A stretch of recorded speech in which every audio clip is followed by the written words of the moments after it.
got to junior high, I got really sick and they diagnosed me with mono. And I don't know, I was just really knocked down by that for a really long time.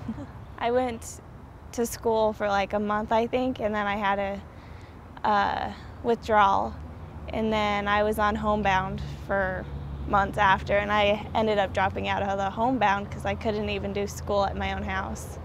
I just had to be in bed. I was so sick. It was so frustrating. I just wanted to know. I didn't care if it was cancer or what it was. I just wanted to know what was wrong so that I could be like, okay, I really am sick. There really is something going on and we can actually treat it. It was 8th grade I got diagnosed with mono. In 9th grade, I had my appendix taken out.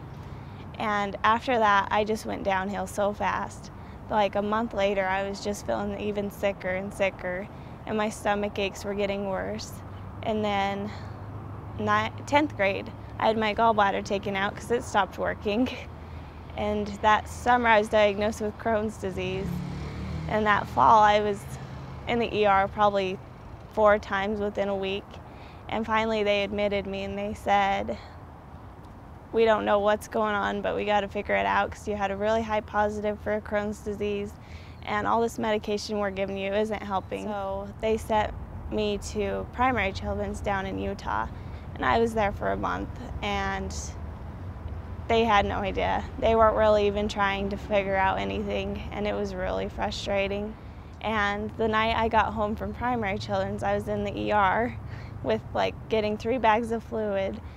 And the next day, I was getting ready to come up here to this doctor, and I just collapsed. I don't know, the pain and everything, I just collapsed. And after a while, I realized I couldn't move anything. And my mom freaked out, and my dad carried me to the car, and she was driving, and I asked her where we were going. And she said she didn't know. She just was gonna try and figure out where to go while we were driving.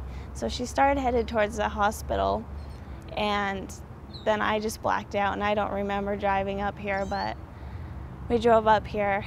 And when we got here, I remember Dr. J coming out to the car and asking me if I could move, and I just started crying because I couldn't move. I tried moving my hand and everything. And he picked me up and he carried me inside. And he laid me on a bed, and they started doing testing, and they said that my kidneys were shutting down and my stomach was shutting down. I was on the last stages of starvation.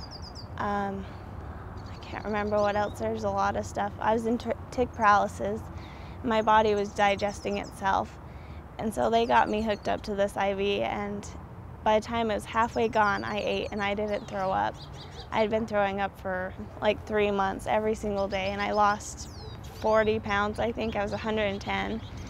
And after it was halfway gone, I didn't throw up. And when it was all the way gone, I noticed I could move my arms again. And the next day, I was able to walk in. It was the most amazing thing ever. That was in 2009, so almost 2 years ago. Yeah, I have 4 jobs. I'm living on my own. I'm able to ride my bike, and I'm able to draw. It doesn't hurt my hands so bad anymore to draw. I'm able to go running if I want. I can just go swimming, anything I want now, and it's amazing. I believe that it is chronic, but I believe that it's, what's the word, remission? That you're in remission? Yeah, and as long as I take care of myself, I'm gonna be fine. I've never felt this good that I remember, because I was 2 when I was bitten.